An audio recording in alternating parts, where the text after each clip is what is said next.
প্রিয় বন্ধুরা, come to the my point আলোচনার দিকে খেয়াল করবেন। আমি শুধু আপনাদেরকে একটু মনে করে দিতে চাই, এটাই কারোর যদি রাগ হয় আমার কিছু করার নাই। বন্ধুরা আমার, আমরা মানুষের উপরে কত জুলুম করেছিলাম। ক্ষমতা আছে ছিল বিদায় আমরা নিজেরা আমাদের স্ত্রী নিয়ে 3 লক্ষ খাটের বেডের উপরে ঘুমিয়েছিলাম। অথচ ইসলামী আন্দোলন করার জন্য অনেক যুবক ভাইরা তাদের স্ত্রীর কাছে পর্যন্ত যাইতে পারে নাই। বলেন ঠিক না ঠিক? তাদের সাথে কি জুলুম হয় নাই? হ্যাঁ প্রিয় বন্ধুরা আমার, মনোযোগ দিবেন। আমি দেখাচ্ছি অনেক যুবক যারা ইসলামী আন্দোলন করে, ঈদের সময় তাদের স্ত্রীরা ঘরের থেকে বাইর হতো না। না জানি মানুষ কি বলবে পূর্ণ কাপড় পরার জন্য, কারণ তারা ইসলামী আন্দোলন করার জন্য তাদের উপরে জুলুম নির্যাতন একের উপরে এক ছিল। বলেন ঠিক না বেটি? প্রিয় বন্ধুরা আমার, অনেক ছেলেরা মাকে এসে জিজ্ঞাসা করতো, মা দেখি কত মানুষ ঈদের দিন সুন্দর সুন্দর পোশাক পরে, অথচ আমরা কেন সুন্দর পোশাক পরতে পারি না? ও বন্ধুরা আমার, তখন মা মিথ্যা সান্ত্বনা দিত। যার বাবা ইসলামী আন্দোলন করে, যার বাবা দিন প্রতিষ্ঠাতার কাজ করে, ওই সমস্ত সন্তানদের ঈদের দিন নতুন কাপড় পরা যায় না। কি জুলুম হয়নি ইসলামী আন্দোলন করার জন্য? কথা বলেন, জুলুম হয় নাই? এই জুলুমের বিচার আল্লাহ আগে করবেন। প্রিয় বন্ধুরা আমার, ভাই হয়ে ভাইয়ের সাথে জুলুম, বোন হয়ে বোনের সাথে জুলুম, ভাই হয়ে বোনের সাথে জুলুম, সন্তান হয়ে পিতার সাথে জুলুম, পিতা হয়ে সন্তানের সাথে জুলুম, আল্লাহ স্বামী হয়ে স্ত্রীর সাথে জুলুম, স্ত্রী হয়ে স্বামীর সাথে জুলুম। ও বন্ধুরা আমার, দুনিয়ার মাঝে আমরা কতই জুলুম না করলাম, কত মানুষের অন্যায়ভাবে গালে চড় মারলাম। শুধু কম ক্ষমতা চেয়ার ছিল বিদায় কে ছোট কে বড় দেখার সময় ছিল না, শুধু যার পাইছি তার মেরেছি। বলেন ঠিক না বেটি? অন্যায়ভাবে টাকার লোভে কত মানুষের অন্যায়ভাবে জমি জুলুম করে নিয়েছে। বলেন ঠিক না বেঠিক? এখনো সময় আছে, তওবা করুন, নাইলে আল্লাহর এই জুলুমের বিচার যখন শুরু হবে, আপনি আমি যারা দুনিয়ার মাঝে জুলুম করেছি, ও বন্ধু, আমরা কিন্তু আল্লাহর কাছে মাপ পাইব না। আবার অনেকেই এখন মায়া কান্না কান্দেছে, লিফলেট ছড়াছে, বুবু আবার আসবে। হ্যাঁ, বুবু আবার আসবে, লিফলেট দিচ্ছে। আমরা বলি, বুবু তুমি আইসো, আমাদেরও দরকার তোমার, আইসো দেখি বুবু। অনেকে লিফলেট দিচ্ছে, বুবু আসলে আবার আলামুলামাত শেষ করে দেব। বন্ধু, আজকের আমি যখন খেয়া ভারত ছিলাম, এই সময় এক মুরব্বীর সাথে দেখা হলো। মুরব্বী বলছে, হুজুর কোথায় যাবেন? আমি বললাম, চাচা মাহফিলে যাচ্ছি। কোথায়? তো মাহফিলে যাচ্ছি মঠবাড়ি। তো তখন যুবক বলতেছে, হুজুর আপনাদের সময় তো এসেছে, বলেন আমাদের বুবু আসলে আমরা আবার আপনাদের গ্রেপ্তার করব। আমি বললাম, এই তো বুবুর তো আমাদেরও দরকার। এই জন্য কবি লিখেছেন, বুবু আইসো চট করিয়া তোমার জন্য আয়না ঘর রাখছি গো সাজাইয়া। বলেন ঠিক না বেঠি? যেই বুবু আয়না ঘরের ফাঁক পেতে গেছে, আমি দেখতেছিলাম ডক্টর মোহাম্মদ ইউনূস সেদিন আয়না ঘর পরিদর্শনে গেছে। যাওয়ার পরে ওখানে দেখে এমন চেয়ার যে কারেন্ট শর্ট, ওখানে মানুষ বসায়, এভাবে বসানোর পরে হাত পা বাঁধা হয়, বাঁধানোর পরে কারেন্ট শট দেওয়া হয়, দিয়ে ওই চেয়ারটা এভাবে ঘুরতে থাকে। কি নির্যাতন জুলুম মানুষের ওপরে ছিল। আবার তোমরা আশা করতেছো বুবু আসবে, আমরাও বলি আসো, তবে বুবু যদি আসে আর কোনো দামি রেস্টুরেন্টের জায়গা হবে না, বুবুর জায়গা হবে আয়না ঘরে। বলেন ঠিক না? তাফসীর মিডিয়া সাতক্ষীরা একটি ইসলামিক ওয়াজ ও কোরআন তেলাওয়াত মিডিয়া। ফিরে আসনি তুমি আপন ঘরে, দিনের আলো তুমি ছড়িয়ে দিতে, চলে গেলে মদিনায় মক্কা ছেড়ে। হে রাসূল তোমাকে ভুলি আমি কেমন করে, হে রাসূল তোমাকে ভুলি আমি কেমন করে। খেয়ে না খেয়ে দিন প্রচারের কাজে নিজেকে দিয়েছ বিলিয়ে। তায়েফের কাফেরেরা চিনল না এ আলো, দুষ্ট ছেলেদের পিছু দিল নিয়ে। তায়েফের কাফেরেরা চিনল না এ আলো, দুষ্ট ছেলেদের পিছু দিল নিয়ে। পাথরের আঘাতে ক্ষত বিক্ষত হয়ে সারা শরীর থেকে রক্ত ঝরে। হে রাসূল তোমাকে ভুলি আমি কেমন করে। হে রাসূল তোমাকে ভুলি আমি কেমন করে, বলুন মারহাবা। ঐতিহ্যবাহী ইসলামী আন্দোলনের খাঁটি, ইসলামী আন্দোলনের উর্বর মাটি, খুলনা জেলার অন্তর্গত কয়রা থানাধীন মঠবাড়ি পুলিশ ফাঁড়ি বাইতুন নূর জামে মসজিদের উদ্যোগে চতুর্থ বর্ষে তাফসিরুল কোরআন মাহফিল 2025। আজকের মাহফিলের মধ্যমানি আমার অত্যন্ত কাছের মহব্বতের সভাপতি সাহেব জনাব মোহাম্মদ ইউনুস ঢালি, বারাকাল্লাহু ফি হায়াতি অবারাকাল্লাহ, বলুন আমিন। আজকের মাহফিলের বরণ্য প্রধান অতিথি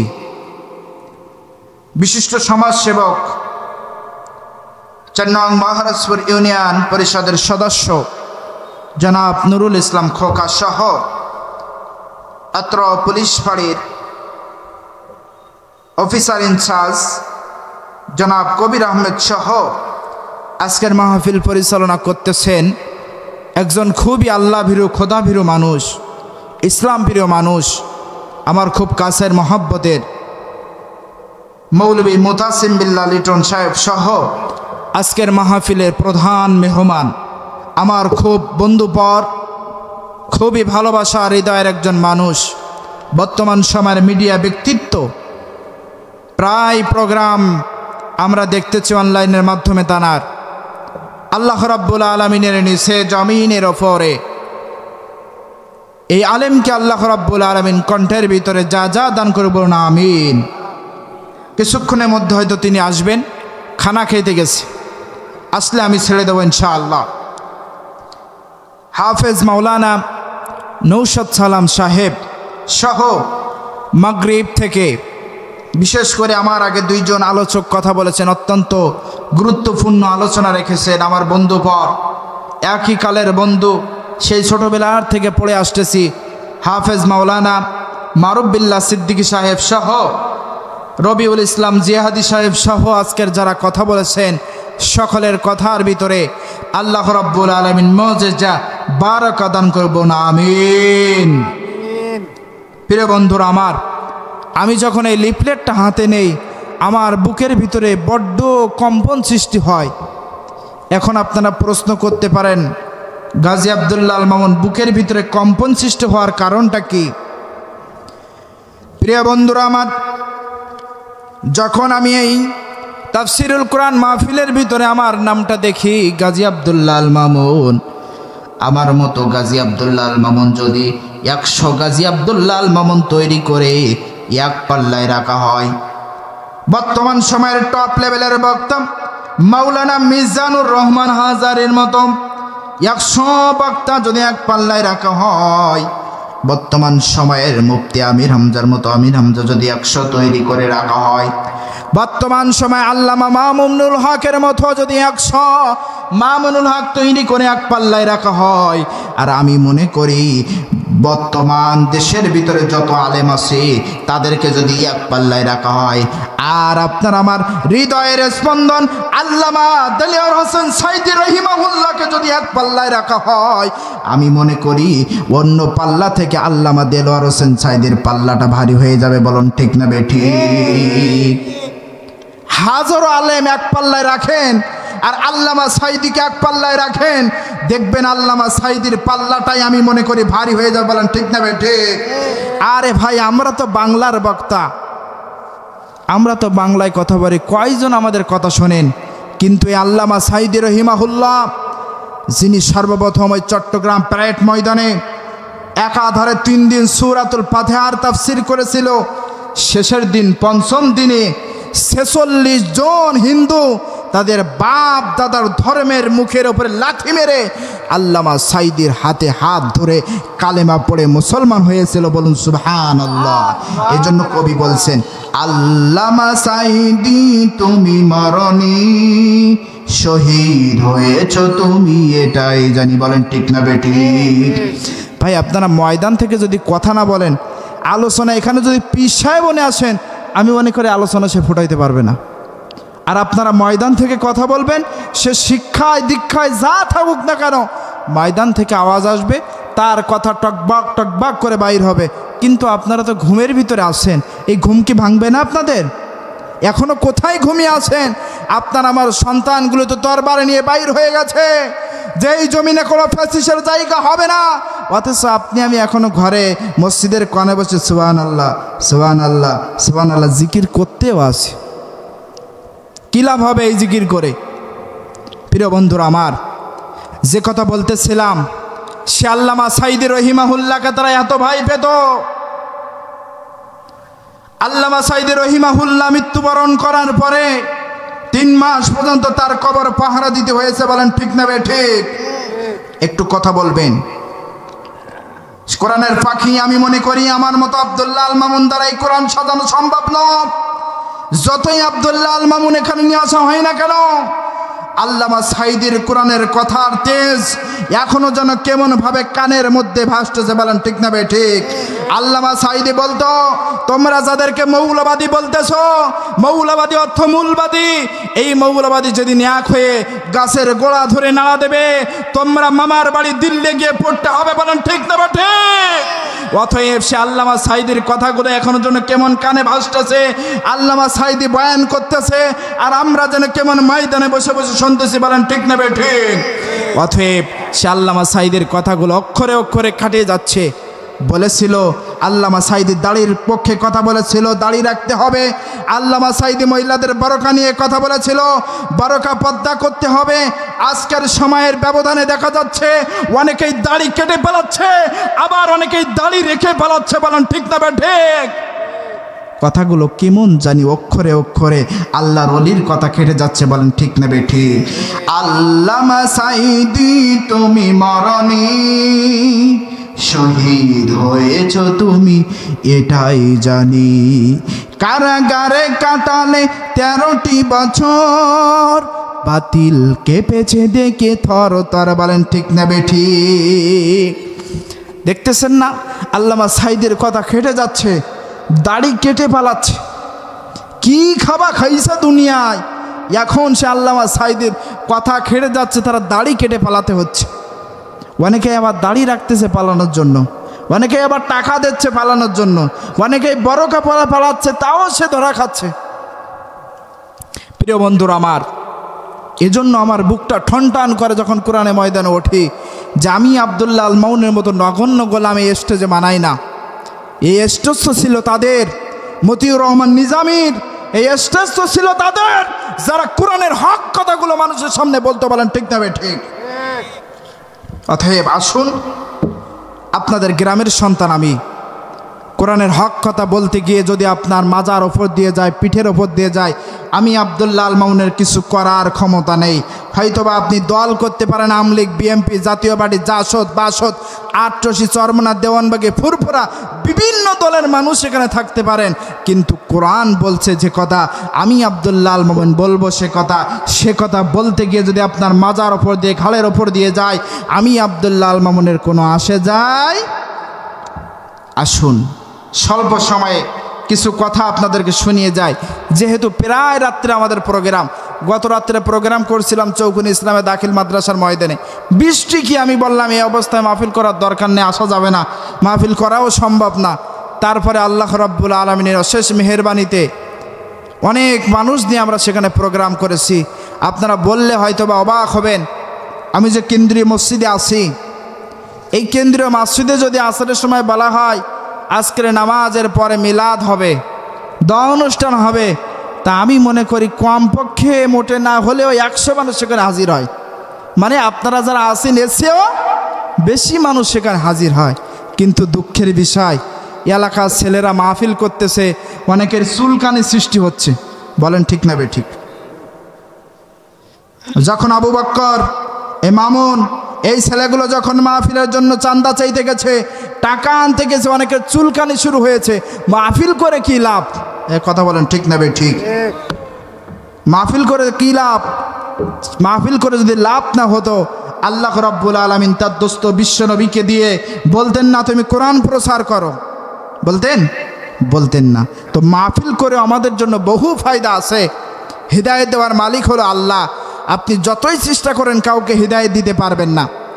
অর্থাৎ প্রিয় বন্ধুরা আমার, এলাকার ছেলেরা যে একটা সুন্দর আয়োজন করেছে, এই আয়োজন কালকে যদি মসজিদের কোণে বসে বসে জিকির করে আয়োজন কই, আয়োজন কই, আয়োজন কই, আয়োজন কই, বলেন আয়োজন পাওয়া যাবে? একদিনের জন্য আয়োজন করেছে। অথবা আমরা এখনও যে কিসের গাফিলাতে রয়েছি যে এখনও আমরা মাহফিলে আসতে চাচ্ছি না, কোরআনের মাহফিলটা আমাদের ভালো লাগতেছে না। আসুন আমি আলোচনার নিরীক্ষে আপনাদেরকে বুঝাই দিতে চাই কোরআনের মাহফিল কাদের ভালো লাগে না। শুনবেন তো ইনশাআল্লাহ? প্রিয় বন্ধুরা আমার, আসুন সেই মহান মনিবের দরবারে শুকরিয়া আদায় করতেছি, যে মহান মনিব আল্লাহ সুবহানাহু ওয়া তাআলা 5 আগস্টের পরে বিনা অনুমতিতে কোরআনের ময়দানে আমাদেরকে বসার মতো তৌফিক দান করেছেন। সেই মহান মনিবের দরবারে শুকরিয়া আদায় করে বলছে আলহামদুলিল্লাহ। ভয় নয়, কৃপণতা নয়, পুলিশ বাহিনীরা আজকে আমাদের সঙ্গে, পুলিশদের নিয়ে সামনে ছুটতে চাই। আমার প্রিয় রাহবার পুলিশ ভাইয়েরা এক ডিস্ট্রিক্ট থেকে বাড়ি ছেড়ে রেখে এসে আমাদেরকে পাহারা দিচ্ছে। আজকের তাদের নিয়ে আমরা সামনের দিকে ছুটতে চাই। আবু বকর, ওসমান, আলীর মতো আওয়াজ দিতে চাই, এক বাক্যে এক উচ্চে বলতে চাই আলহামদুলিল্লাহ। সালাম জ্ঞাপন করছি সেই মহান নায়ক বিশ্বনবীজি রাহমাতাল লিল আলামিনের উপরে। সকালে বলছি সাল্লাল্লাহু আলাইহি ওয়াসাল্লাম। প্রিয় ভাইয়েরা, আমি মনে করি এখন একবার শুকরিয়া আদায় করে শেষের নয়, আপনার আমার শুকরিয়া বারবার আদায় করতে হবে। কারণ 5 আগস্টের আগে কোরআনের কথা বলার জন্য একবার দাদার কাছে, একবার মামার কাছে, একবার কাকার কাছে, একবার চাচার কাছে, একবার দাদির কাছে, একবার নানির কাছে, তারপরেও আলেমেরা ছিল কিরামানার কাতিবিনের মধ্যে। বলেন ঠিক না বেঠিক? অথবা সেই মহান মনিব আল্লাহ সুবহানাহু ওয়া তাআলা 5 আগস্টের পরে শহীদদের বিপ্লবের বিনিময়ে, আমাদের সন্তানদের বিপ্লবের বিনিময়ে আমাদের যে ময়দান দিয়েছে, এই ময়দানে একবার শুকরিয়া আদায় করলে হবে না। প্রিয় বন্ধুরা, আপনারা আমার বারবার শুকরিয়া আদায় করতে হবে। বলেন আলহামদুলিল্লাহ। আল্লাহ তোমার দরবারেতে হাজার শুকরিয়া, স্বৈরাচার পালাইছে এ দেশটা ছাড়িয়া। বলেন ঠিক না বেঠিক? কথা বলেন না কেন? গা জ্বলতেছে নাকি? আল্লাহ তোমার দরবারেতে হাজার শুকরিয়া, স্বৈরাচার পালাইছে এ দেশটা ছাড়িয়া, মানুষের মুখের হাসি আসলো ফেরিয়া। বলেন ঠিক না বেঠিক? কোথায় আওয়ামী লীগ, কোথায় কাদের কাকা, কোথায় গেল ওই জালিমের গরম গরম কথা? ঠিক কিনা?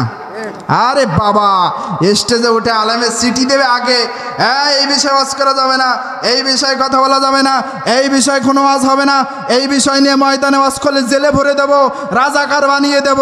কোথায় গেল আজকের গরম গরম কথা বলেন, ঠিক না বেঠিক? কেউ যেটা পারে না সেটা পারে কে? এজন্য কবি বলছেন, কোথায় আওয়ামী লীগ, কোথায় কাদের কাকা, কোথায় গেল ওই জালিমের গরম গরম কথা, খেলা হবে বলেছিল না? আহা কি ফাইন খেলা হবে, আজকে তোমার খেলতেছে কে? হ্যাঁ, খেলা হবে, খেলা হবে, খেলা হবে বলে কাকা গেল পালাইয়া, স্বৈরাচার পালাইছে এ দেশটা ছাড়িয়া, মানুষের মুখের হাসি আসলো ফেরিয়া, বলেন না একবার মারহাবা। এজন্য শুকরিয়া একবার আদায় করলে হবে না, শুকরিয়া আদায় করতে হবে বার বার বার, বলেন আলহামদুলিল্লাহ। প্রিয় বন্ধুরা আমার, আজকের আসার সময় যখন আসতেছিলাম, আমার এক পুলিশ বন্ধু আছে, সে বলতেছিল, ভাই 5ই আগস্টের আগে আমরাও ছিলাম যেন কেমন একটা নির্যাতনের মধ্যে, আপনাদেরকে গ্রেপ্তার করতে চাইতাম না, আপনাদের তো আমাদেরও কোরআনের কথা শুনতে ভালো লাগে, আপনারা কোরআনের বাণী ছুটিয়ে দিন, এটা তো আমাদের ভালো লাগে, অথচ আমাদের ওপরে এত পরিমাণে চাপ ছিল যে আল্লামা সাঈদী মৃত্যুবরণ করার পরে তার নামে স্ট্যাটাস দেওয়ার কারণে আমাদের চাকরিটা পর্যন্ত চলে গেছে, বলেন ঠিক না ঠিক? দেখেছেন না, আল্লামা সাঈদী মৃত্যুবরণ করার পরে স্ট্যাটাস দেওয়ার কারণে এক পুলিশ ভাইয়ের চাকরি চলে গেছে। তারাও ছিল, তারা বুক ফুলিয়ে কথা বলতে ক্ষমতা ছিল না। এজন্য আসুন প্রিয় পুলিশ ভাইদের জন্য দোয়া করে, আল্লাহ রাব্বুল আলামিন পরিবার ফেলিয়ে রেখে তারা চলে আসছে আমাদের পাহারা দেওয়ার জন্য, আল্লাহ সকলের পরিবারগুলো হেফাজত করুক, বলুন আমিন। প্রিয় বন্ধুরা আমার, আসুন, আপনারা লিখেছেন তাফসিরুল কোরআন মাহফিল, অর্থাৎ আমার কোনো তাফসির করার যোগ্যতা আছে কি জানি না, কোরআন থেকে কিছু কথা বলতে পারবো কি জানি না, তো আমি যতক্ষণ কথা বলবো একটু আওয়াজ দেওয়া যাবে তো ইনশাআল্লাহ? যাবে তো ইনশাআল্লাহ? আল্লাহ রাব্বুল আলামিনের দোস্ত বিশ্ব নবী রাহমাতাল লিল আলামিন একদিন হঠাৎ বেলা আসরের নামাজের পরে বসে আছেন, দেখবেন আমাদের ইমাম সাহেব নামাজ পড়ে মসজিদের ভিতরে বসে থাকে, দোয়া শেষ করে মসজিদের ভিতরে অনেক সময় বসে থাকে, মুসাল্লিদের কথা থাকে। আল্লাহর নবী বিশ্ব নবী রাহমাতাল লিল আলামিন, দয়ার নবী, মায়ার নবী নামাজ শেষ করে যখন বসে আছেন, আবু বকর পিছন থেকে এসে ডাক দিয়ে বলে, আল্লাহর নবী আজকে যেন আপনার কেমন বিরুদ্ধ বিরুদ্ধ মতো দেখা যায়। আল্লাহর নবী ডাক দিয়ে বলে, আবু বকর তুমি যেটা চোখে দেখেছো অবশ্যই এটা সত্য, আমাকে কেমন জানি আজকের বিরুদ্ধ বিরুদ্ধ হয়ে গেছি। আবু বকর ডাক দিয়ে বলে, বিশ্বনবীজি আপনাকে কেন বিরুদ্ধ বিরুদ্ধ মতো দেখা যায়? আল্লাহর নবী ডাক দিয়ে বলে, আবু বকর পবিত্র কোরআনে 114 খানা সূরা দ্বারা গঠিত, কিন্তু আবু বকর আমাকে 109টা সূরায় কোনোদিন বিরুদ্ধ বানাইতে পারে নাই, টেনশনে ফেলাইতে পারে নাই। 5 খানা সূরায় কেমন জানি আবু বকর রে আমাকে বিরুদ্ধ বিরুদ্ধ বানাইয়া ফেলেছে, বলুন একবার মারহাবা। কয়খানা সূরা? 5 খানা। এই 5 খানা সূরার কথা শুনে আমরা ইনশাআল্লাহ আলোচনা শেষের রীতি টানবো ইনশাআল্লাহ। এই 5 খানা সূরা আমাদেরকে কি দিতে চাচ্ছে? যে 5টা সূরা আল্লাহর নবী বিশ্বনবীজিকে বিরুদ্ধ বানিয়ে ফেললো, এই 5টা সূরা জানার দরকার আছে না নাই? সূরা কয়খানা? জোরসে বলুন, জোর হলো না, আরো জোরে, একটু আস্তে বলেন দেন কি হয়? কয়খানা? 5 খানা।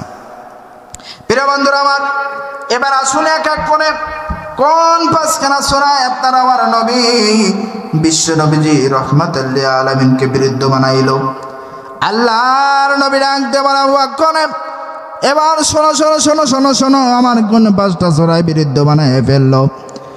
আল্লাহর নবী ডাক দিয়ে বলে, আবু বকর প্রথম নাম্বার সূরা সূরাতুল হুদ, দ্বিতীয় নাম্বার সূরা সূরাতুল ওয়াকিয়া, তৃতীয় নাম্বার সূরা সূরাতুল মুরসালাত, 4 নম্বর সূরা সূরাতুত তাকবীর, আর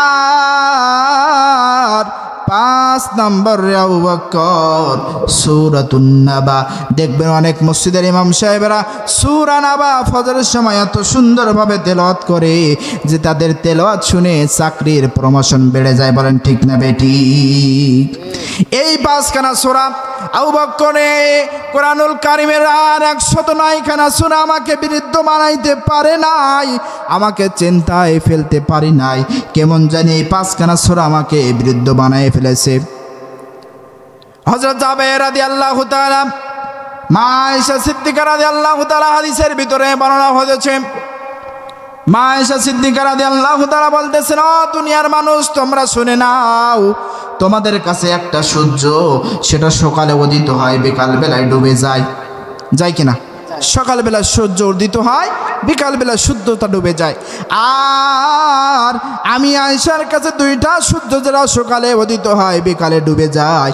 আর আমি আয়েশার কাছে এমন একটি সূর্য আছে, যখন ইশারের নামাজ পড়ে ঘরে আসে তখন এই ঘরের ঝলঝলি আওয়াজে হারানো সুসটা পর্যন্ত আমি আয়েশা খুঁজে পাই। বলুন না মারহাবা। যেমন চাইরা রূপের ঝলকানিতের সুস, হারানো সুস পর্যন্ত আমি খুঁজে পাই। আয়েশা সিদ্দিকা আরেকটা বর্ণনার ভিতরে বলতেছেন, ও মিশরের মেয়েরা তোমরা শুনে রাখো, তোমরা যে ইউসুফ আলাইহিস সালাতু ওয়াস সালামের দেখে আপেল কাটতে গিয়ে হাত কেটে ফেলেছিলে, ওখানে ইউসুফ আলাইহিস সালাতু ওয়াস সালাম না থেকে যদি আমার স্বামী বিশ্বনবীজি থাকতো, আমি মনে করি তোমরা হাত না কলিজা কেটে ফেলতে। বলুন না মারহাবা। আল্লাহর নবীর চেহারা এত সুন্দর চেহারা, কয়খানা সূরায় নষ্ট করে দিল? জোরসে বলুন, আরো জোরে। প্রিয় বন্ধুরা আমার, এবার আসুন, আল্লাহ রাব্বুল আলামিন আপনাকে আমাকে যে তাফসীরুল কোরআন মাহফিলে নিয়ে এসেছেন, এই তাফসীরুল কোরআন মাহফিলে আপনাদের বড়ই চিন্তা হচ্ছে, হুজুর এলাকার ভিতরে বহু মানুষ ছিল কিন্তু তারা কেন আসে নাই? আল্লাহ রাব্বুল আলামিন কোরআনুল কারীমের ভিতরে ইরশাদ করতেছেন, হুয়া জাতাবাকুম ওয়া মা জাআলা আলাইকুম ফিদ্দীনি মিন হারাজ। প্রিয় বন্ধুরা, আমি হাফেজ ভালো না, কারি ভালো না, মাওলানাও ভালো না, তবে আমার কোরআন তেলাওয়াত যতই অশুদ্ধ হোক আপনারা তাকবীরটা একটু শুদ্ধ করে দিন। তাকবীর যদি শুদ্ধ করে দিতে পারেন লাভ হলো 2টা। কারণ আমরা বাঙালি লাভ ছাড়া বুঝে না। 1 নাম্বার লাভ হলো আপনার জীবনে এই কোরআন শুনে তাকবীর দেওয়ার জন্য জীবনে কোনোদিন হার্টের রোগ হবে না। আর 2 নম্বর হলো আপনি যে কোরআনের সমর্থন করলেন, তাকবীর দিলেন, এই তাকবীর শুনে পশু পাখি গাছপালা যারাই শুনতেছে কাল কিয়ামতের ময়দান আল্লাহর কাছে আরজ করবে, আল্লাহ আমি দেখেছিলাম মঠবাড়ি পুলিশ ফাঁড়ি এই মাহফিলে তারা কোরআন শুনে তাকবীর দিয়ে সমর্থন করেছিল, আমি আল্লাহ পাখি গাছপালা আমরা আল্লাহ এই মানুষদের না নিয়ে জান্নাতে যাব না। অতএব বন্ধুরা আমার, কোরআন তেলাওয়াত শেষ হবে যখন, হাতার ইশারা দিলে আওয়াজ দেওয়া যাবে কি তখন? ইনশা আল্লাহ। কারা কারা আওয়াজ দিবেন? 2খানা হাত তুলে আল্লাহকে দেখেন। নারায়ে তাকবীর, নারায়ে তাকবীর, নারায়ে তাকবীর। দিন ইসলাম, দিন ইসলাম, নাস্তিকতা নিপাত যাক, দিন ইসলাম জিন্দাবাদ। কোটি প্রাণী কি আওয়াজ, খোদাত্রহি ছাড় পাবে না, এই বাংলায় ঠাই হবে না, মুসলমানরা জেগেছে আজ।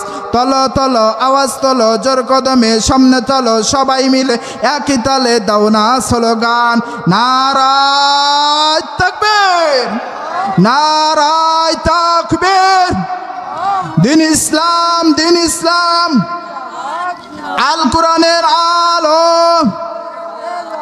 হাত নামান। আপনাদের সব পছন্দ হলো, আওয়াজ ভালো লাগলো, কিন্তু আল কোরআনের আলো 53 বছর ঘরে জ্বালাইছি, এখনো মা বোনদের পর্দায় আমরা আনতে পারি না। বলেন ঠিক না ভাই? ঠিক। 53 বছর ঘরে জ্বালিয়েছি, ব্লাউজের হাত আর উপরে উঠতেছে, নিচে নামতেছে না। 53 বছর এই আল কোরআনের আলো ঘরে জ্বালাইছি, এখনো সিনেমা বন্ধ হলো না। অতএব এখান থেকে সাক্ষ্য দিতে হবে, আল কোরআনের আলো যতই ঘরে জ্বালাই না কেন, আল কোরআনের আলো বাইরে যতক্ষণ পর্যন্ত না জ্বালাবো, এই সুদ বন্ধ হবে না, ঘুষ বন্ধ হবে না, জিনা বন্ধ হবে না, বিবেচারি বন্ধ হবে না, সুদ খাওয়া বন্ধ হবে না।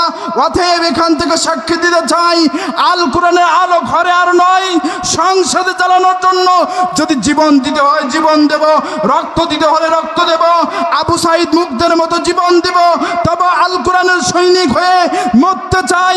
রাজি আছেন যারা যারা? দুই কানে হাত তুলে আল্লাহকে দেখিয়ে দেন তারা তারা লিল্লাহে তাকবীর। হাত নামান। প্রিয় বন্ধুরা আমার, বহু বছর আল কোরআনের ঘরে জ্বালাইছি, আর কোনো সুযোগ নেই। আবু জেহেল কি বলতো জানেন? আবু জেহেল বিশ্বনবীজিকে একদিন ডাক দিয়েছেন, ভাতিজা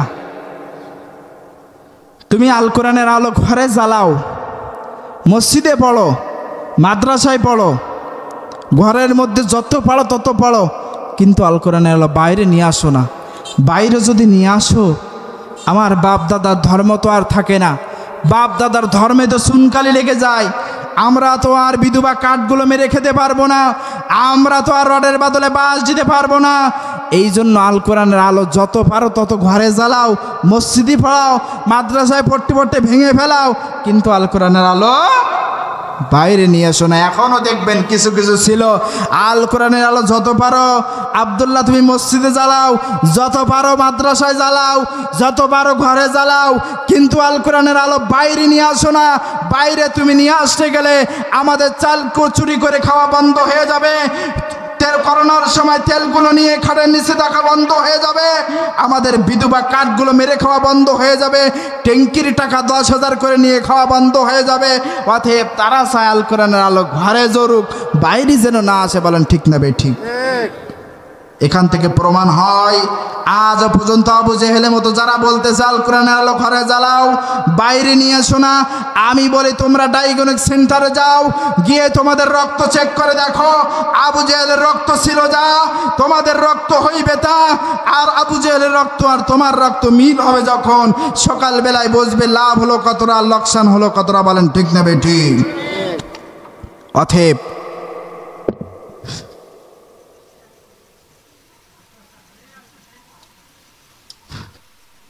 এই মাইকালা গেছে কই?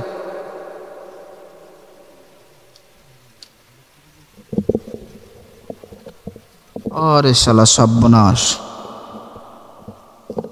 বিরোধিতা করে। আগের জামানায় আবু জেহেলের অভ্যাস ছিল কোরআনের মাহফিল বন্ধ করা, এই জামানায় যারাই বন্ধ করবে বুঝতে হবে আবু জেহেল ছিল যা, এরাও তা। বলেন ঠিক না বে ঠিক? আবু জেহেলের চিন্তা ছিল এই কোরআন প্রচার করলে তো আমাদের বাপ দাদার ব্যবসা মাইজ যাবে। এই সমাজেরও কিছু কিছু নামধারী আবু জেহেলের চিন্তা, যদি এইভাবে কোরআনের কথা চলতে থাকে হয়তোবা আমাদের বাপ দাদার সব কিছু ধুমিশেই মিশে যাবে। যার কারণে আবু জেহেলের চিন্তা ছিল কোরআন বন্ধ কর, কোরআন বন্ধ কর। আবু জেহেলের চিন্তা ছিল কি? কোরআন বন্ধ কর, কোরআন বন্ধ কর। এই সমাজের আবু জেহেলের চিন্তা কোরআন বন্ধ কর, কোরআন বন্ধ কর, নাইলে তোদেরকে বানিয়ে দেবো জঙ্গিবাদ। বলেন ঠিক না বে ঠিক? প্রিয় বন্ধুরা আমার, come to the my point. আসুন এবার কয়খানা সূরায় আল্লাহর নবী বিশ্ব নবীজিকে চুল দাড়ি পাকিয়ে দিল? কয়খানা? 5খানা। আসুন একে একে ঢুকে যাই। 1 নম্বর সূরা সূরাতুন নাবা। আল্লাহ রাব্বুল আলামিন 30 নম্বর পারার ভিতরে এই সূরাটা নাজিল করেছেন। এই সূরায় আয়াত আছে 40টা। বলেন কয়টা? 40টা। এই সূরা নাবা অর্থ হলো তাজা খবর। নাবা অর্থ কি? তাজা খবর, মহা সংবাদ। যারা কোরআন পড়তে পারবেন বাড়ি গিয়ে তাফসির মিলে দেখবেন আমি কোনো বানোয়াট কথা বলে গেলাম কিনা, যেহেতু এখানে লেখা আছে তাফসিরুল কোরআন মাহফিল। তো কোরআন থেকে তাফসির করে কিছু আপনাদেরকে দিয়ে যাওয়ার চেষ্টা করতেছি ইনশাআল্লাহ। প্রিয় ভাইয়েরা আমার মনোযোগ দিবেন। এই সূরার ভিতরে আমি 40টা আয়াতের তাফসির করতে পারবো না, যেহেতু সময় পাইব না। এই 40টা আয়াত থেকে আমি ছোট্ট একটা আয়াত থেকে কথা বলতেছি। আল্লাহ রাব্বুল আলামিন পবিত্র কোরআনের ভিতরে সূরাতুন নাবার ভিতরে আল্লাহ রাব্বুল আলামিন বলতেছেন ইন্না জাহান্নামা কানাত মিরসাদা। আল্লাহু আকবার। আল্লাহ রাব্বুল আলামিন বলতেছেন ইন্না মানে নিশ্চয়, জাহান্নাম মানে জাহান্নাম, মিরসাদা মানে গোপন ফাঁদ। বলেন এই গাঙে আমরা যারা মাছ মারি, মাছ ধরার জন্য গোপন ফাঁদ জাল আছে না নাই? কথা বলতে হবে, জাল আছে না নেই? এবার যারা বনের ভিতরে হরিণ শিকার করে, হরিণ ধরে, তাদের গোপন ফাঁদ আছে না নাই? যারা পাখি মারে, পাখি ধরার জন্য গোপন ফাঁদ আছে না নাই? আল্লাহ বলতেছেন ও মানব জাতি, চিন্তার কোনো কারণ নেই, তোমরা দুনিয়ার মাঝে গোপন ফাঁদ তৈরি করেছিল আয়না ঘর। কথা বলতে হবে, কি ঘর? আয়না ঘর। আমি আল্লাহ, তোমরা দুনিয়ায় যদি পাখি মারার গোপন ফাঁদ তৈরি করতে পারো, তোমরা দুনিয়ায় যদি পশু ধরার গোপন ফাঁদ তৈরি করতে পারো, তোমরা দুনিয়ায় যদি মানুষ ধরার গোপন ফাঁদ আয়না ঘর তৈরি করতে পারো, আমি আল্লাহ রাব্বুল আলামিন তোমাদের জন্য গোপন ফাঁদ তৈরি করেছি জাহান্নাম।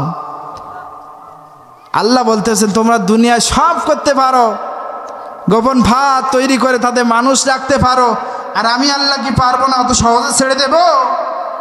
প্রিয় বন্ধুরা আমার, এই জাহান্নাম নামক গোপন ফাঁদ আমি তাফসীর পড়তে গিয়ে চোখ দিয়ে, আমার দুই চোখ দিয়ে অঝরে পানি ঝরতেছিল। ও বন্ধুরা, এই জাহান্নাম নামক গোপন ফাঁদটা কত কঠিন জায়গা জানেন?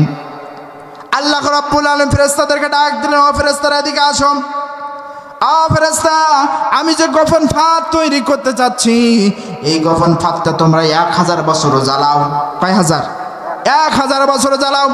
আল্লাহ রাব্বুল আলামিনের ফেরেশতারা হুকুম হয়ে যাওয়ার সাথে সাথে 1000 বছর যখন জাহান্নামটা জ্বালানো হলো, জাহান্নামটা জ্বালানোর পরে জাহান্নামের রংটা হয়ে গেল লাল। আল্লাহ বললেন এটা দ্বারা সম্ভব না, এটা দ্বারা আমার গোপন ফাঁদ রাখানো সম্ভব না। আবার 1000 বছর জ্বালাও, আবার 1000 বছর জ্বালানো হয়ে গেল। আল্লাহ রাব্বুল আলামিন বললেন এবার রংটা হলেন সাদা। আল্লাহ বললেন এটাও দেওয়া সম্ভব না। ফেরেশতাদের ডাক দেও না, ফেরেশতারা আর 1000 বছর জ্বালাও। ফেরেশতারা আবার 1000 বছর জ্বালানো। এবার জ্বালানোর পরে জাহান্নামের রংটা হয়ে গেল কালো। আল্লাহ বললেন এইটাই দ্বারা আমার গোপন ফাঁদ আটানো যাবে। ভালো বলেন না মারহাবা। 3000 বছর জ্বালানো হলো। বাংলার জমিনে আয়না ঘর থেকে আমরা দেখেছি 8 বছর পরেও মানুষ বাইর হয়, কিন্তু আল্লাহর জাহান্নাম গোপন ফাঁদ তো সহজ না। বলেন ঠিক না বে ঠিক? আপনার আমার বন্ধুরা চিন্তা করতে হবে, এই জাহান্নামটা আল্লাহ রাব্বুল আলামিন কেন আপনার আমার জন্য সৃষ্টি করলেন, কেন তৈরি করে রাখলেন গোপন ফাঁদ হিসাবে? লা ইয়াদুকুনা ফিহা বাদাউ ওয়ালা শাওয়াবা। আল্লাহু আকবার। আল্লাহ রাব্বুল আলামিন বললেন তোমাদের ওখানে কোনো ঠান্ডা পানি থাকবে না, ওখানে কোনো ঠান্ডা বাতাস থাকবে না। তোমাদের জন্য ব্যবস্থা করা হচ্ছে জাহান্নাম নামক গোপন ফাঁদ। ইল্লা হামিমাও ওয়া গাসসাকা। আল্লাহু আকবার। তোমাদের জন্য কোনো ঠান্ডা পানি থাকবে না, তোমাদের জন্য কোনো ঠান্ডা বাতাস থাকবে না। আমি আল্লাহ বলে দিলাম তোমাদের জন্য ব্যবস্থা করা হবে উত্তপ্ত গরম পানি। কি পানি? জোরসে বলুন। উত্তপ্ত গরম পানি এবং পুষ তোমাদের খাওয়ার জন্য ব্যবস্থা করা হবে। এবার প্রিয় মুসলমান ভাইয়েরা, আপনারা চিন্তা করতে পারেন উত্তপ্ত গরম পানি কেন আমাদের জন্য ব্যবস্থা করা হবে, পুষ কেন আমাদের জন্য ব্যবস্থা করবে? জানার দরকার আছে না নেই? কারণ দুনিয়ার মাঝে ইচ্ছা মতো খাইছি, যা পাইছি তাই খাইছি, কোনটা হালাল কোনটা হারাম বেছে খাই নাই। বলেন ঠিক না বেটি? হালাল হারাম না মানিয়া কত টাকা করছো কামাই, এত টাকা রাখবে কোথায়, কাফনের তো পকেট নাই। বলেন ঠিক না বেটি? ইচ্ছা মতো খাইছি, যত বাজেট আসছে, মহিলার বিধবা কাঠ, তেল চুরি, গম চুরি সব খাইছি, শেষ পর্যন্ত বাথরুম পর্যন্ত আমরা ছেড়ে নাই। বলেন ঠিক না ভাই ঠিক?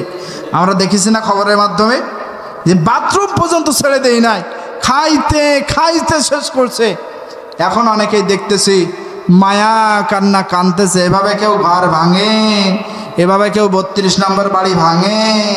ও বন্ধু, তুমি যখন সাতক্ষীরায় বাংলাদেশ জামাত ইসলাম করার জন্য সাতক্ষীরায় অনেক আলেমের ঘর বাড়ি ভেঙেছো, বাংলাদেশ জামাত ইসলাম করার জন্য জঙ্গিবাদী রাজাকার বানিয়েছো, তখন তোমার এই মা কান্না ছিল কোথায় বলেন? ঠিক না বেঠিক? এখন মায়া কান্না কানতেছে খুলনায় শেখ বাড়ি কীভাবে ভাঙে। প্রিয় বন্ধুরা, আল্লামা সাঈদী বলেছিল, আমি আমার পিতার পাশে ঘুমাইতে চাই না, আমি আমার মাতার পাশে ঘুমাইতে চাই না, আমি আমার দাদার কাছে ঘুমাইতে চাই না, আমি আমার দাদির কাছে ঘুমাইতে চাই না, আমি আমার জন্মভূমি পিরোজপুরের মাটিতে ঘুমাইতে চাই না। কোরআনের মাটি, ইসলামী আন্দোলনের খাঁটি খুলনার মাটিতে আমি একটু ঘুমাইতে চাই। কিন্তু এই জারির সন্তান শেখ বাড়ির পরিবার উতুল্লিম্বাদ জালিকা জানেন, তারা এই আল্লামা সাঈদী রহিমাহুল্লাহকে এই খুলনার মাটিতে জায়গা দিতে দেই নাই। বলেন না নাউজুবিল্লাহ? আজকের মায়া কান্না কানতেছো, তোমরা যাচ্ছ কই? তোমাদের তো আমরা খোঁজ করতেছি, আসো। তোমরা খেলবে বলে চিল্লে মানুষকে তোমরা শান্তিভাবে ঘুমাইতে পর্যন্ত দেও নাই। আমি আব্দুল্লাহ আল মামুনের কত স্টেজ থেকে নামিয়ে দিয়েছ। আমি আব্দুল্লাহ আল মামুন আমি দেখেছি অনেক জায়গায় কোরআনের মাহফিল বলতে যাওয়ার কারণে 1 মাস আগের থেকে আইডি কার্ড জমা দিতে হবে। দেখি কোন দলের বক্তা। কই আজকে তোমাদের সেই বক্তব্য? কই আজকে তোমাদের সেই আইডি কার্ড জমা নেওয়া ব্যক্তিরা কই? বলেন ঠিক না বেঠিক? বলবো আমরা কোরআনের কথা, তোমাদের চুলকানি বাড়বে কেন? কারণ এই কোরআন তো হুদাল্লিল মুত্তাকিন, হুদাল্লিন নাস, মানব জাতি ধর্ম নির্বিশেষে এই আল কোরআন হলো সবার গাইডলাইন। বলেন ঠিক না বেঠিক?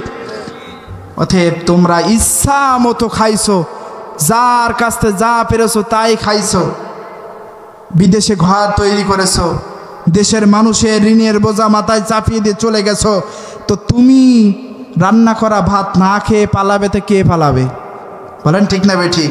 দেখেছিলেন না 5 আগস্টের দিন রান্না করা ভাত খেয়ে যেতে পারে নাই। বলেছিলাম একটু শাড়িটা পরিবর্তন করি, তাও সে পরিবর্তন করতে পারে নাই। বলেছিলাম একটু ক্যামেরার সামনে কথা বলতে চাই, তার দলের লোক বলেছিল তোমার ক্যামেরাম্যান তো আরো 2 ঘন্টা আগে পালাইছে। হ্যাঁ, কথাই পেয়েছো ক্ষমতার অপব্যবহার, যা পেয়েছো তাই করেছো। এই ক্ষমতার অপব্যবহারে মানুষকে এই রাতের পরে রাত তুমি ঘুমাইতে দেও নাই। আমি দেখেছি এই সাতক্ষীরার অনেক মানুষ, আমি তখন সাতক্ষীরায় থাকতাম, অনেক মানুষ এই রাত্রেবেলায় যখন রাত হতো তখন ভাঙা কবরের মধ্যে গিয়ে তাদের অবস্থান করতে হয়েছে। আমার নিজের চোখে দেখা। তোমার মায়া কান্না তখন কোথায় ছিল? এখন 2 দিন হতে পারলো না, তোমার মাথায় এতই টনক নড়ে গেল। প্রিয় বন্ধুরা আমার, এই কথা বলার কারণে অনেকেই সমালোচনা করবে, এ কি ওয়াজ করে। এইখান থেকে 3 বছর আগের ইতিহাসও আমার মনে আছে। আমি আব্দুল্লাহ আল মামুন এই কোরআনের এইখানেই কথা বলতেছিলাম, অনেকে আমাকে নিয়ে ষড়যন্ত্র করেছিল, এর নামানো হয় না কেন? কোরআনের হক কথা বললে আমি বলি তোমার জ্বলে কেন? বলেন ঠিক না বেঠিক? তুমি যদি সেটা না করো তোমার জ্বলবে কেন? প্রিয় বন্ধুরা আমার, আসুন, সময় এসেছে। হয়তোবা আমরা হতে পারে আমলিগ, হয়তোবা হতে পারে বিএমপি, হয়তোবা হইতে পারে জামাত, হয়তোবা হইতে পারে জাতীয় পার্টি, জাতীয় বাছদ আড্রসে একে হাত রেখে এক ঐক্য হয়ে আসুন আমরা সকলে নতুন সমাজ গড়তে চাই। বলেন ঠিক না বেঠিক? তো আপনার আমার জন্যই যারা যা পাইছে তা খাইছে, মানুষের ঘুম হারাম করেছে, তাদের জন্য অবস্থান করতেছে ওই গরম পানি এবং পুষ। তাফসির খুলে দেখবেন, তাফসিরের ভিতরে আসতেছে। এবার আসুন প্রিয় বন্ধুরা আমার, আল্লাহ রাব্বুল আলামিন এই সূরাতুন নাবার শেষ নম্বর আয়াতে আমাদেরকে সুন্দরভাবে একটি মেসেজ দিচ্ছে। আসুন বন্ধুরা, আমি আলোচনা সংক্ষেপে করে নিয়ে আসতেছি। সূরা নাবার শেষ নম্বর আয়াত 40 নম্বর আয়াত। যারা তাফসির পড়তে পারেন বাড়ি গিয়ে তাফসির মেনে দেখবেন কোনো বানোয়াট কথা বলতেছে কিনা। আল্লাহ রাব্বুল আলামিন বলতেছেন, ওয়া ইয়াকুলুল কাফিরু ইয়া লাইতানি কুনতু তুরাবা। আল্লাহ রাব্বুল আলামিন বলতেছেন, আমি যখন কাল কিয়ামতের ময়দানে অনুষ্ঠান শুরু হয়ে যাবে, অনুষ্ঠান শুরু হয়ে যাওয়ার পরে আমি সর্বপ্রথম পশুদের বিচার করব। কাদের? জোরসে বলুন, জোর হলো না। প্রথমে পশুদের বিচার করা হবে। দেখবেন আমাদের এই দুনিয়ার মাঝে অনেক পশু আছে যাদের শিং নাই। অনেক গরু দেখবেন শিং নেই, আবার অনেক গরু শিং আছে, এখন এর শিং আছে বিদায় এ ওই গরুর ঠাসে, বলেন ঠিক না বে ঠিক, এ ওই গরুর গোতায়, এ ওই গরুর মারে।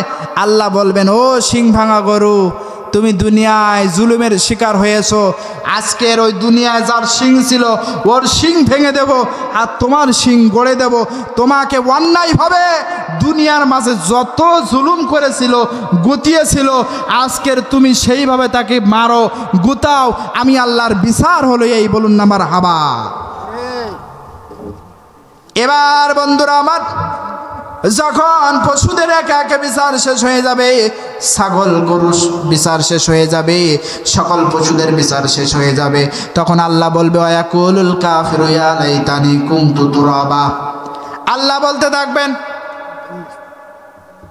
আল্লাহ রাব্বুল আলামিন বলতে থাকবেন, ও পশু পাখি তোমরা এবার মাটি হয়ে যাও। যখন আল্লাহর বিচার শেষ হয়ে যাবে, আল্লাহ বলবেন তোমরা মাটি হয়ে যাও। যখন তারা মাটি হয়ে যাবে, আপনার আমার মতো যারা দুনিয়ায় যা পাইছি তা খাইছে, তারাই আফসোস করতে থাকবো, আল্লাহ ওরা তো মাটি হয়ে গেছে, আমরা কি মাটি হতে পারবো না? আপনার আমি আফসোস করবো। তাফসিরে আসছে, এটা আমার কোনো বানানো কথা নয়, তাফসিরের ভিতরে আসতেছে। আমরা বলতে থাকবো, আল্লাহ ওরা তো মাটি হয়ে যাচ্ছে, আমরা কি মাটি হতে পারবো না? আল্লাহ রাব্বুল আলামিন, আপনারা এখান থেকে প্রশ্নের উত্তর দিবেন, আল্লাহ রাব্বুল আলামিন যদি পশু পাখি গাছপালার বিচার করতে পারে, তাহলে যে মানব জাতি মানুষ হয়ে মানুষের উপরে জুলুম করেছে, ওই ব্যক্তির বিচার দুনিয়ায় হতে পারে কি না? প্রিয় বন্ধুরা, come to the my point আলোচনার দিকে খেয়াল করবেন। আমি শুধু আপনাদেরকে একটু মনে করে দিতে চাই, এটাই কার যদি রাগ হয় আমার কিছু করার নাই। বন্ধুরা আমার, আমরা মানুষের উপরে কত জুলুম করেছিলাম। ক্ষমতা আছে ছিল বিদায় আমরা নিজেরা আমাদের স্ত্রী নিয়ে 3 লক্ষ খাটের বেডের উপরে ঘুমিয়েছিলাম, অথচ ইসলামী আন্দোলন করার জন্য অনেক যুবক ভাইরা তাদের স্ত্রীর কাছে পর্যন্ত যাইতে পারে নাই। বলেন ঠিক না ঠিক? তাদের সাথে কি জুলুম হয় নাই? হ্যাঁ প্রিয় বন্ধুরা আমার, মনোযোগ দিবেন। আমি দেখাচ্ছি অনেক যুবক যারা ইসলামী আন্দোলন করে, ঈদের সময় তাদের স্ত্রীরা ঘরের থেকে বাইর হতো না, না জানি মানুষ কি বলবে, পূর্ণ কাপড় পরার জন্য। কারণ তারা ইসলামী আন্দোলন করার জন্য তাদের উপরে জুলুম নির্যাতন একের উপরে এক ছিল। বলেন ঠিক না বেটি? প্রিয় বন্ধুরা আমার, অনেক ছেলেরা মাকে এসে জিজ্ঞাসা করতো, মা দেখি কত মানুষ ঈদের দিন সুন্দর সুন্দর পোশাক পরে, অথচ আমরা কেন সুন্দর পোশাক পরতে পারি না? ও বন্ধুরা আমার, তখন মা মিথ্যা সান্ত্বনা দিত। যার বাবা ইসলামী আন্দোলন করে, যার বাবা দিন প্রতিষ্ঠাতার কাজ করে, ওই সমস্ত সন্তানদের ঈদের দিন নতুন কাপড় পরা যায় না। কি জুলুম হয়নি ইসলামী আন্দোলন করার জন্য? কথা বলেন, জুলুম হয় নাই? এই জুলুমের বিচার আল্লাহ আগে করবেন। প্রিয় বন্ধুরা আমার, ভাই হয়ে ভাইয়ের সাথে জুলুম, বোন হয়ে বোনের সাথে জুলুম, ভাই হয়ে বোনের সাথে জুলুম, সন্তান হয়ে পিতার সাথে জুলুম, পিতা হয়ে সন্তানের সাথে জুলুম, আল্লাহ স্বামী হয়ে স্ত্রীর সাথে জুলুম, স্ত্রী হয়ে স্বামীর সাথে জুলুম। ও বন্ধুরা আমার, দুনিয়ার মাঝে আমরা কতই জুলুম না করলাম, কত মানুষের অন্যায়ভাবে গালে চড় মারলাম। শুধু কম ক্ষমতা চেয়ার ছিল বিদায় কে ছোট কে বড় দেখার সময় ছিল না, শুধু যার পাইছি তার মেরেছি। বলেন ঠিক না বেটি? অন্যায়ভাবে টাকার লোভে কত মানুষের অন্যায়ভাবে জমি জুলুম করে নিয়েছে। বলেন ঠিক না ঠিক? এখনো সময় আছে, তওবা করুন, নাইলে আল্লাহর এই জুলুমের বিচার যখন শুরু হবে, আপনি আমি যারা দুনিয়ার মাঝে জুলুম করেছি, ও বন্ধু, আমরা কিন্তু আল্লাহর কাছে মাপ পাইব না। আবার অনেকেই এখন মায়া কান্না কান্দেছে, লিফলেট ছড়াছে, বুবু আবার আসবে। হ্যাঁ, বুবু আবার আসবে, লিফলেট দিচ্ছে। আমরা বলি, বুবু তুমি আইসো, আমাদেরও দরকার তোমার, আইসো দেখি বুবু। অনেকে লিফলেট দিচ্ছে, বুবু আসলে আবার আলামুলামাত শেষ করে দেব। বন্ধু, আজকের আমি যখন খেয়া ভারত ছিলাম, এই সময় এক মুরব্বীর সাথে দেখা হলো। মুরব্বী বলছে, হুজুর কোথায় যাবেন? আমি বললাম, চাচা মাহফিলে যাচ্ছি। কোথায়? তো মাহফিলে যাচ্ছি মঠবাড়ি। তো তখন যুবক বলতেছে, হুজুর আপনাদের সময় তো এসেছে, বলেন আমাদের বুবু আসলে আমরা আবার আপনাদের গ্রেপ্তার করব। আমি বললাম এই তো বুবু তো আমাদেরও দরকার। এই জন্য কবি লিখেছেন, বুবু আইসো চট করিয়া তোমার জন্য আয়না ঘর রাখছি গো সাজাইয়া। বলেন ঠিক না বেঠিক? যেই বুবু আয়না ঘরের ফাঁক পেতে গেছে, আমি দেখতেছিলাম ডক্টর মোহাম্মদ ইউনূস সেদিন আয়না ঘর পরিদর্শনে গেছে। যাওয়ার পরে ওখানে দেখে এমন চেয়ার যে কারেন্ট শট, ওখানে মানুষ বসায় এভাবে, বসানোর পরে হাত পা বাঁধা হয়, বাঁধানোর পরে কারেন্ট শট দেওয়া হয়, দিয়ে ওই চেয়ারটা এভাবে ঘুরতে থাকে। কি নির্যাতন জুলুম মানুষের ওপরে ছিল। আবার তোমরা আশা করতেছো বুবু আসবে, আমরাও বলি আসো, তবে বুবু যদি আসে আর কোনো দামি রেস্টুরেন্টের জায়গা হবে না, বুবুর জায়গা হবে আয়না ঘরে। বলেন ঠিক না বেড়ে? বুবু আইসো চট করিয়া তোমার জন্য আয়না ঘর রাখছি গো সাজাইয়া। রিসেপশনে বসায় আছি, রিসেপশনে বসায় আছি জুতার মালা লইয়া, বুবু আইসো চট করিয়া তোমার জন্য আয়না ঘর রাখছি গো সাজাইয়া। নির্বিচারে মারছো মানুষ, নির্বিচারে মারছো মানুষ ক্ষমতার লাইগা। বলেন ঠিক না ঠিক?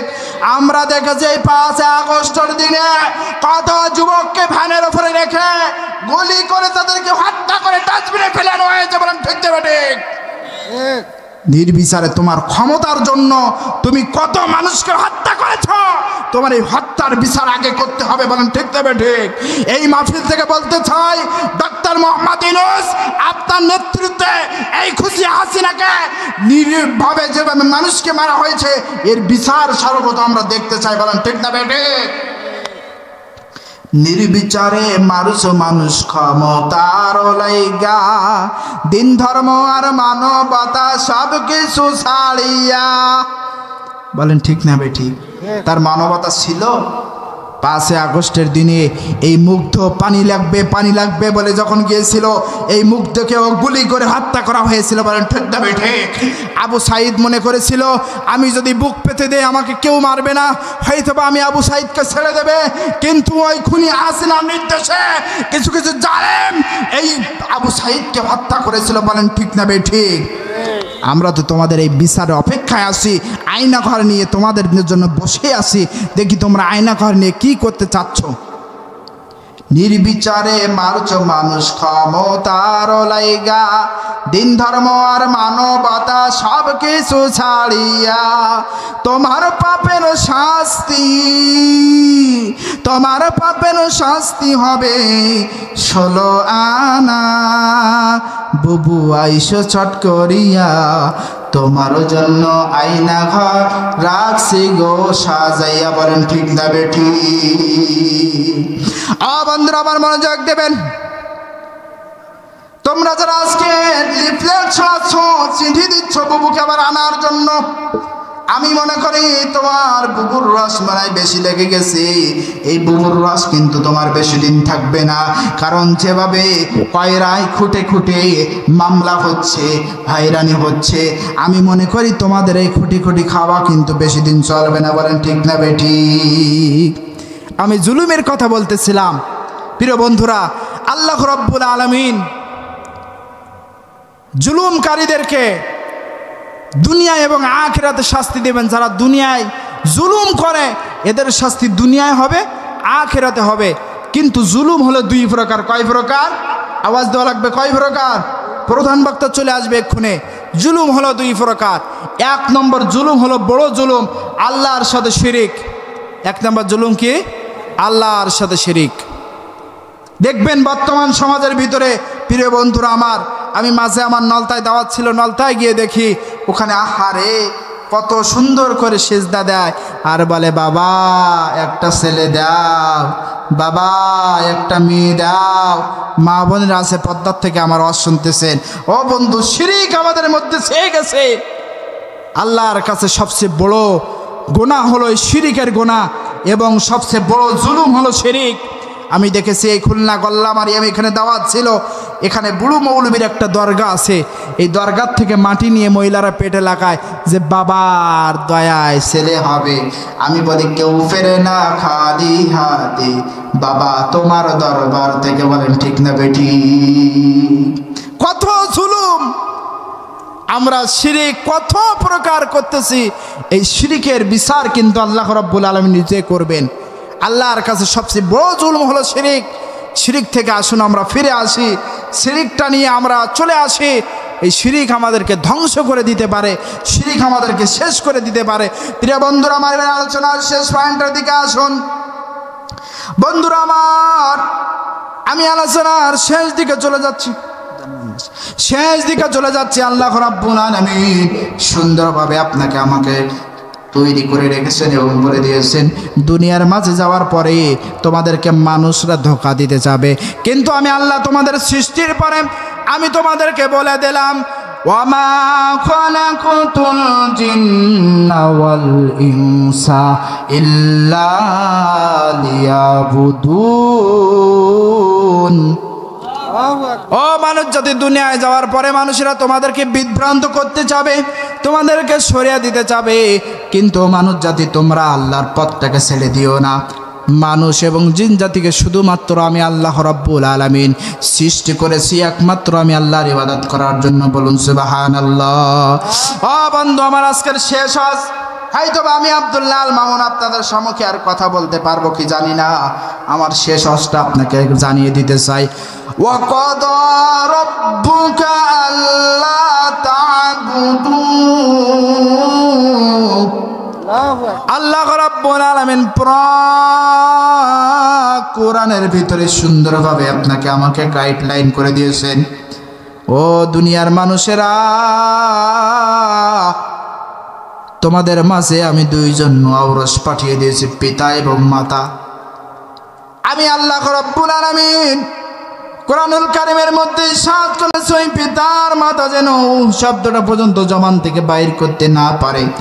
বন্ধুরা আমার, সংক্ষিপ্ত একটা ঘটনা বলে আমি শেষ করে দেব। বন্ধুরা আমার, এক যুবক রব্বুল আলামিন বিদেশের মাটিতে কাজ করার আগে ছেলেটা ছিল অত্যন্ত গরিব থাকার কারণে ছেলেটার মা বাড়িতে কাজ করে করে ছেলেটাকে পড়াশোনার ব্যবস্থা করেছে। এ বাড়িতে সে বাড়িতে কাজ করে। বাবা অত্যন্ত গরিব মানুষ, রিক্সা চালিয়ে কাজকর্ম করে করে কিছু টাকা অর্থ সম্পদ উপার্জন করে সন্তানকে পড়াচ্ছে। পড়াইতে কিছুদিন পরে সন্তান যখন মাধ্যমিক থেকে উচ্চ মাধ্যমিক থেকে কলেজে যাওয়ার পরে এক মেয়ের সাথে রিলেশন করে বিয়ে করলো। মেয়ের বিয়ের পরে প্রস্তাব এসে গেল, তুমি ওই গরিব মা বাবার সাথে থাকতে পারবে না, আমার সাথে যদি থাকতে চাও ওই মা বাবাকে ছেড়ে দিতে হবে। এই সমাজের ভিতরে এরকম আছে না নেই? বলেন আছে না নেই?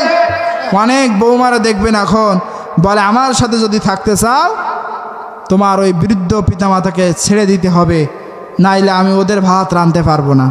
ও মা, কাকেই বলতেছো বৃদ্ধ পিতামাতা? যে বৃদ্ধ পিতামাতা না খেয়ে না ঘুমিয়ে ওই পিতা তোমার মাথার ঘাম পায়ে ফেলিয়ে তোমার স্বামীকেই তো লালন পালন করে বড় করেছে। বলেন ঠিক না বেটি? অথচ আজকের এই সমাজে আমরা ওই বৃদ্ধ পিতামাতাকে আর দেখতে পারি না। যদি একটু আমরা অত্যাচারী হয়ে যাই, পিতামাতাকে পাঠিয়ে দেয় বৃদ্ধাশ্রমে। প্রিয় বন্ধুরা আমার, আলোচনার দিকে মনোযোগ দিবেন। পিতামাতার কেমন নাফরমান সন্তান যখন বলে পিতামাতাকে ছেড়ে দিতে হবে, নাফরমান সন্তান পিতামাতাকে ছেড়ে দিল আর পিতামাতার সাথে যোগাযোগ করে না। কিছুদিন যায় শ্বশুর বাড়ির লোক ছেলেটাকে বিদেশ পাঠিয়ে দিল। বিদেশ পাঠিয়ে দেওয়ার পরে কিছুদিন পরে যখন যুবকটা কাজ করতে করতে সব টাকা পয়সা অর্থ সম্পদ স্ত্রীর অ্যাকাউন্টে পাঠায়, পিতামাতার আর খোঁজ খবর নেয় না, পিতামাতাকে আরো দেখতে পারে না। এমন ভাবে দিন পার হতে লাগলো। দিন পার হলে 1 বছর 2 বছর 5 বছর হয়ে গেল।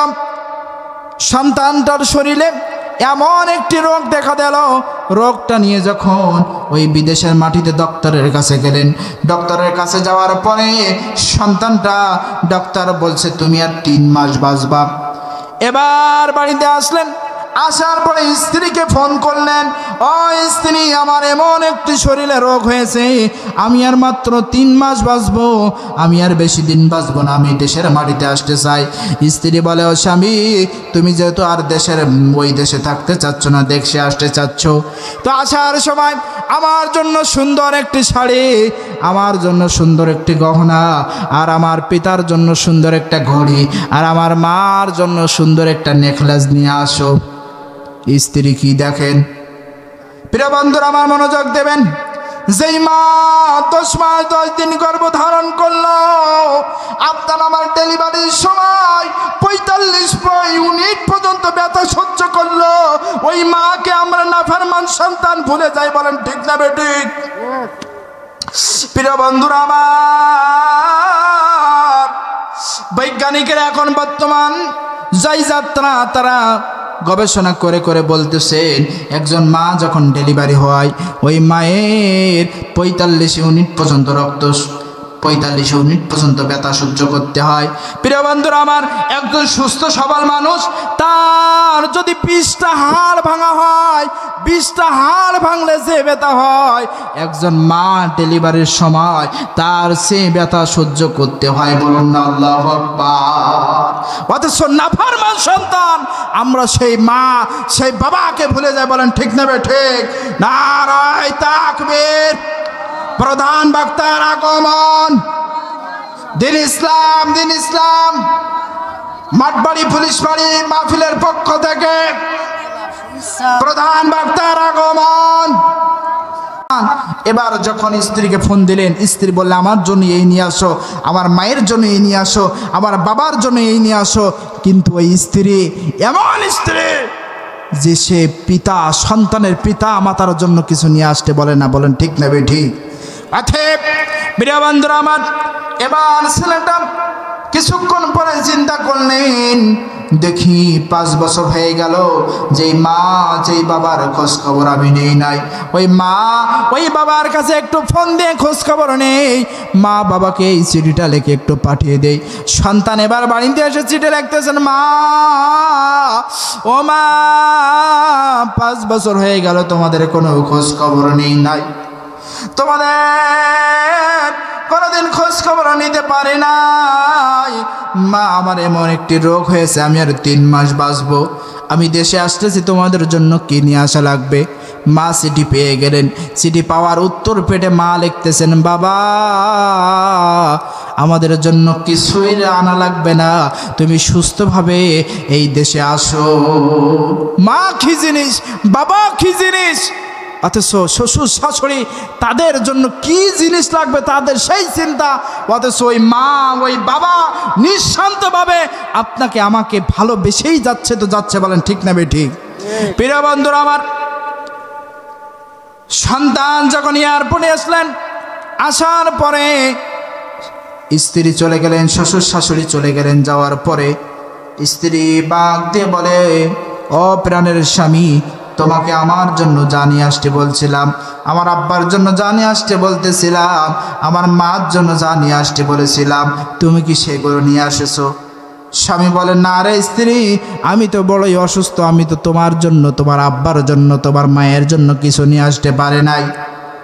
স্ত্রী ডাক দিয়ে বলে, স্বামী, যেহেতু তুমি আমাদের জন্য কিছুই নিয়ে আসো নাই, আর তুমি একটা রোগান্ত মানুষ, তুমি আর 3 মাস বাঁচবা, আমি স্ত্রী তোমাকে আর চাই না।